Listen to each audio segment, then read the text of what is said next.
It is September and I thought I would do a cozy reset vlog. I've seen a few people do these and essentially I'm just going to reevaluate what I want to get done during the month. There's a few things around the house that are piling up, and because I've been busy and also tired, I haven't had the energy to focus on them. So I thought I should flag some of them in a vlog, and at least that way I'm kind of trying to hold myself accountable and then get them done.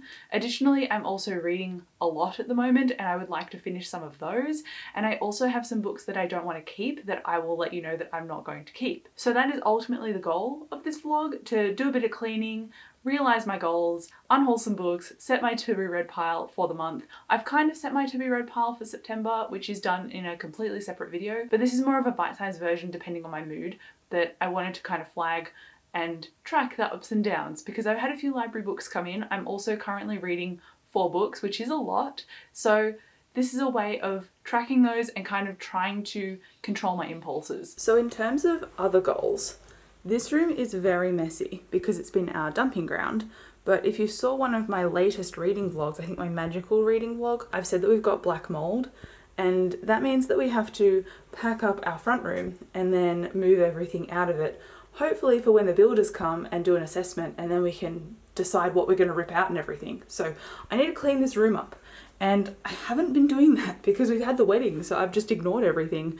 But I think now is the time. I figured it was time to update you because I haven't sat down to film for this vlog in several days, and as you could probably see from my shirt, I recently went to the best concert ever, and I basically got to live out my Star Kid dream. If you haven't heard of Star Kid before, Darren Criss played Harry Potter in this slapdash YouTube musical years ago before he got onto Glee. So I got to go and see Darren Criss, and it was just the most wholesome, excitable, immersive experience ever, and I basically haven't stopped grinning about it since. Obviously while I'm talking I will insert some clips because I'm really worried about playing the actual songs in case I get copyrighted. So I will just show you some snapshots of the night. He played Teenage Dream and a bunch of Glee songs. He played Back to Hogwarts as well. It was just so much fun, and I'm so happy that I got to go because it really bolstered my spirits.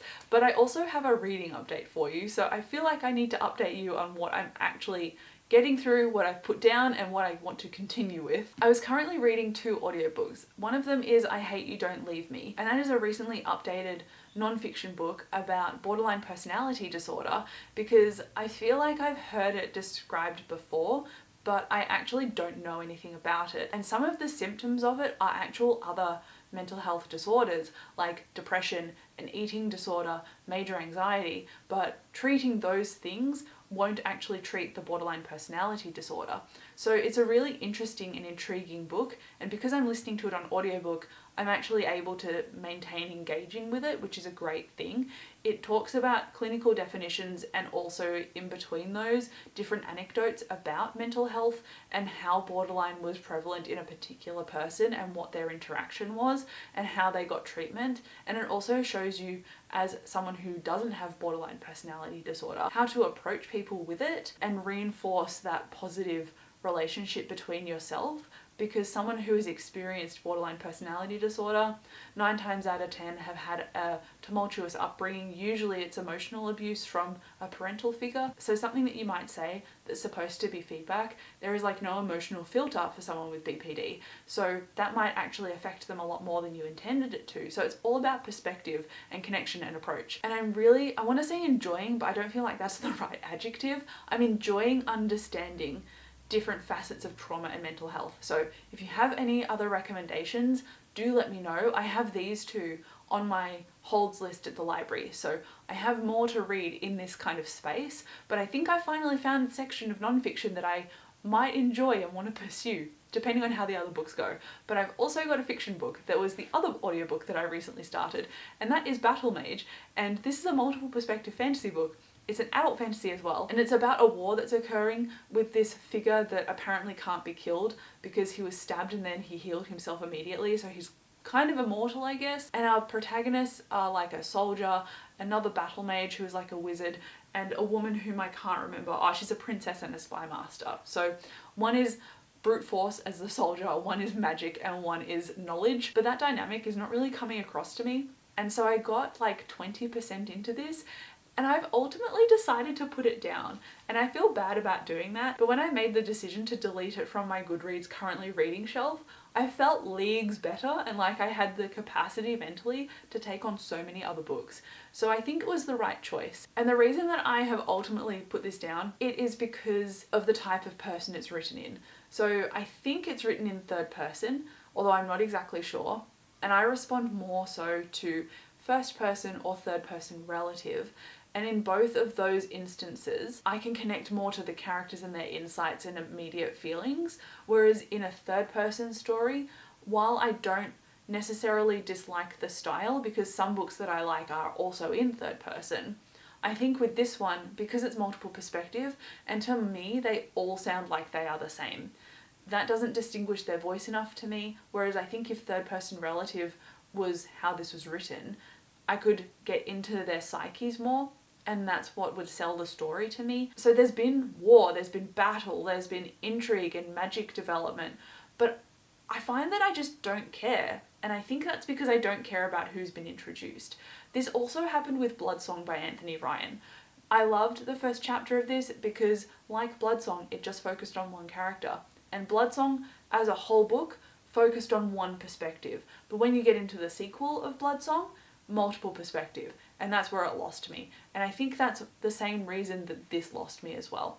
Multiple perspective, couldn't connect, didn't emotionally invest, ultimately don't care, so I've put it down. Oh, if it wasn't clear, because this is part of a reset vlog, I'm not going to be keeping this, I'm going to be getting rid of it, so that is my to be read cart reset because this is not staying. I also did a book order today, and even though they're not here yet, I feel like I need to tell you about the fact that I will be hauling books eventually. One of them is Parable of the Sower, which is a book that I read a few months ago and absolutely adored. Have I actually cleaned out that spare room like I said that I wanted to?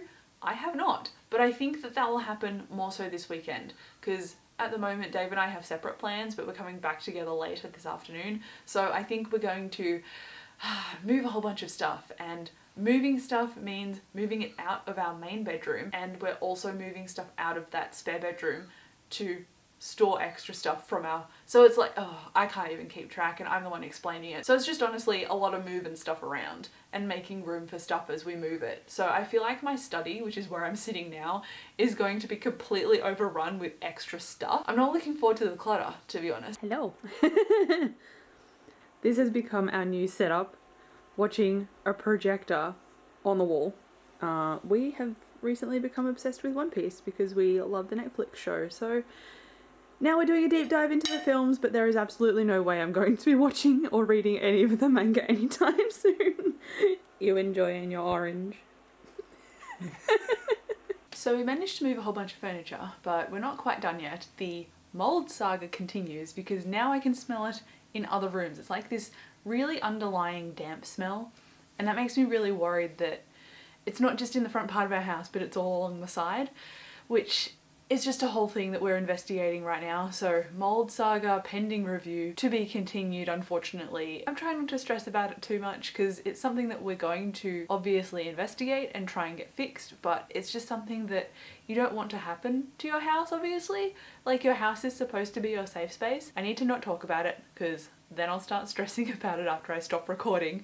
So instead I'll talk about books, and I actually finished Gwen and Art Are Not in Love today, and this one definitely stuck the landing for me. I'm gonna give it a 4.5 stars. The banter, the humour, the writing, it was just all on point. I preferred just the interplay between our main characters rather than the overarching like political plot, and that was just my personal enjoyment factor, so I don't know how much that will relate in terms of the plot actually being like good or bad. I think it was really great and it really pulled things off, so I can't really complain. And then as I was finishing this, I got 2 emails, and one of them was like, you have this on loan at the library and it is now available in audiobook form. And then I also got another one that was the Tessa Bailey book that I borrowed, Secretly Yours. I think it's got a pink cover, the first book, and the second book has a purple cover. Is it chaotic to borrow both at the same time? Because I might end up doing that.